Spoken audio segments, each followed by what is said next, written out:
warahmatullahi wabarakatuh. Hai, perkenalkan kami dari kelompok 5. Pada kesempatan kali ini kami akan membawakan materi tentang standar kompetensi lulusan.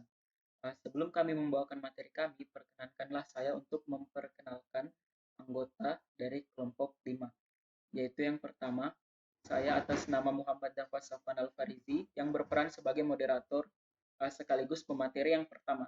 Kemudian pemateri kedua yaitu Khairunisa.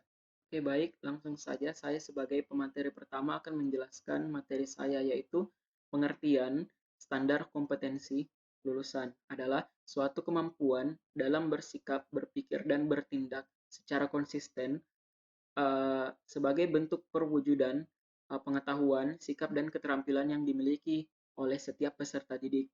Kemudian, tujuan dibentuknya standar kompetensi lulusan ini adalah sebagai acuan utama dalam pengembangan standar isi, proses penilaian pendidik dan tenaga kependidikan, sarana dan prasarana, pengelolaan, serta pembiayaan.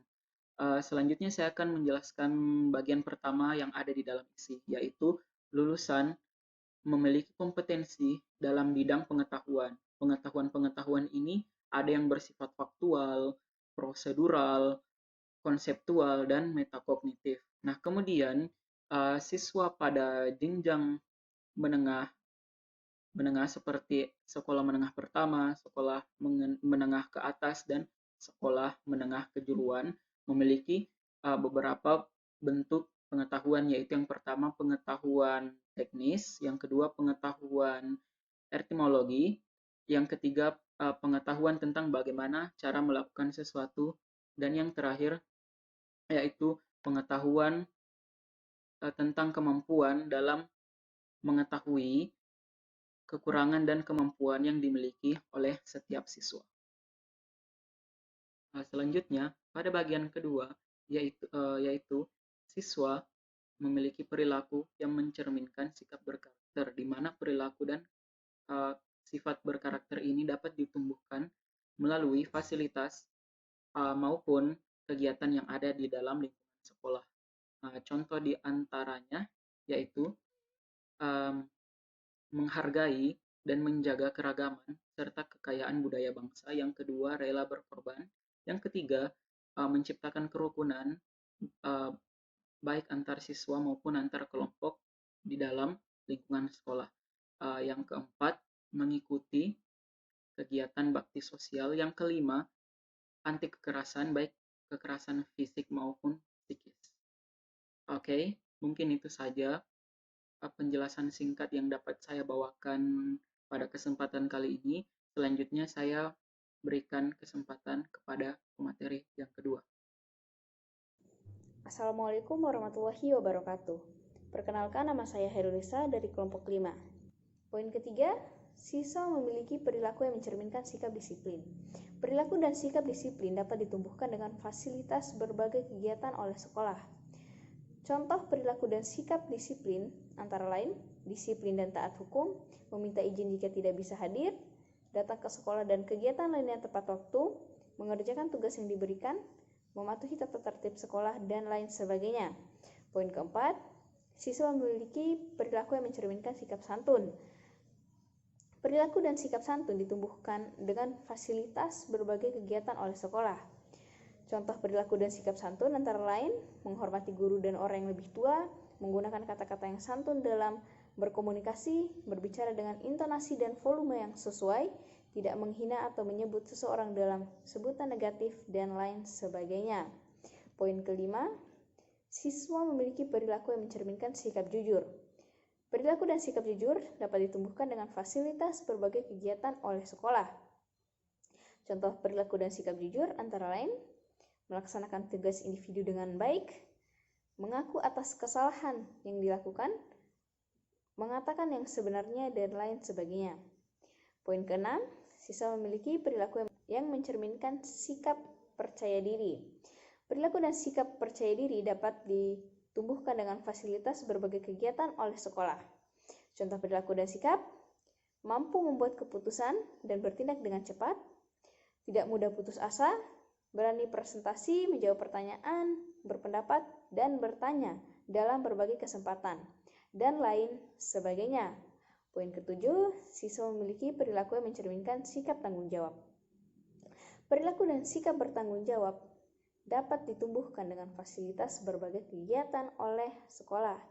Contoh perilaku dan sikap: melaksanakan tugas individu dengan baik, menerima risiko dan tindakan yang dilakukan, meminta maaf atas kesalahan yang dilakukan, menepati janji, anti vandalisme, dan lain sebagainya.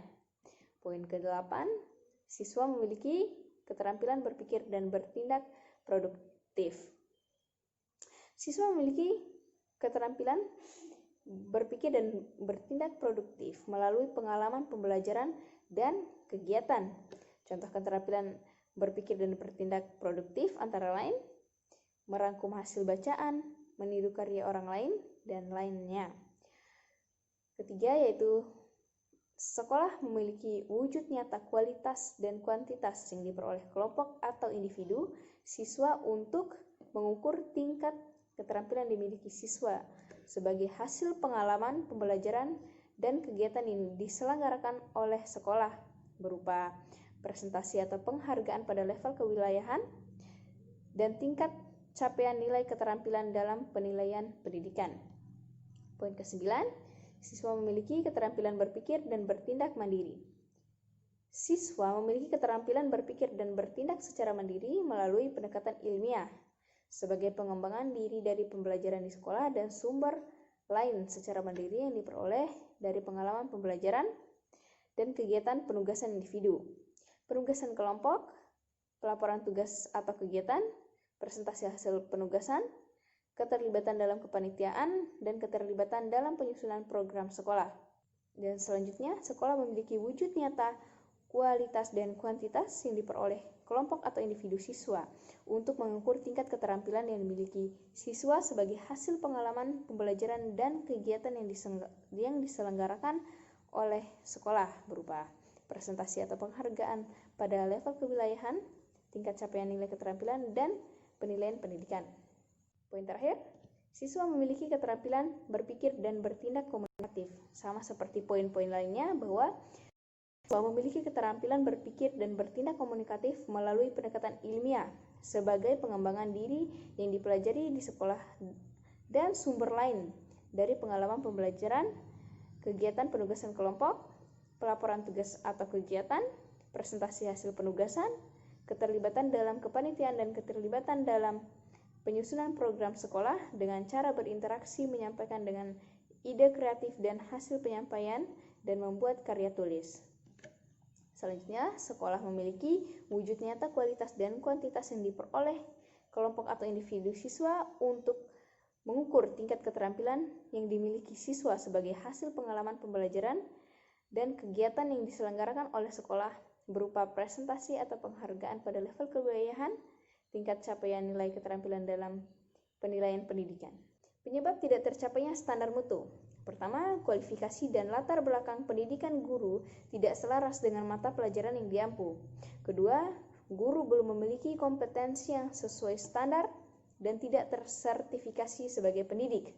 Ketiga, kompetensi keterampilan ini belum diintegrasikan dengan baik dalam kegiatan pembelajaran di sekolah. Keempat, guru merasa terbebani dan memberikan penilaian keterampilan karena instrumen dan prosedur yang rumit dan kurang dipahami. 5. Pengelolaan sekolah terkait fasilitas pengembangan keterampilan siswa belum terfokus dan terencanakan dengan optimal. Keenam, ketersediaan dan kondisi sarana prasarana belum memadai. Ketujuh, kepala sekolah, guru, dan tenaga kependidikan belum bisa dijadikan teladan bagi siswa. Dan terakhir, kurangnya komunikasi antara komite dan orang tua wali atau siswa dalam mengamalkan pembiasaan dari hasil pembelajaran selama di sekolah kepada siswa selama berada di luar sekolah. Dari sini kita bisa menarik kesimpulan. Kompetensi adalah kemampuan bersikap, berpikir, dan bertindak secara konsisten sebagai perwujudan dan pengetahuan, sikap, dan keterampilan yang dimiliki peserta didik.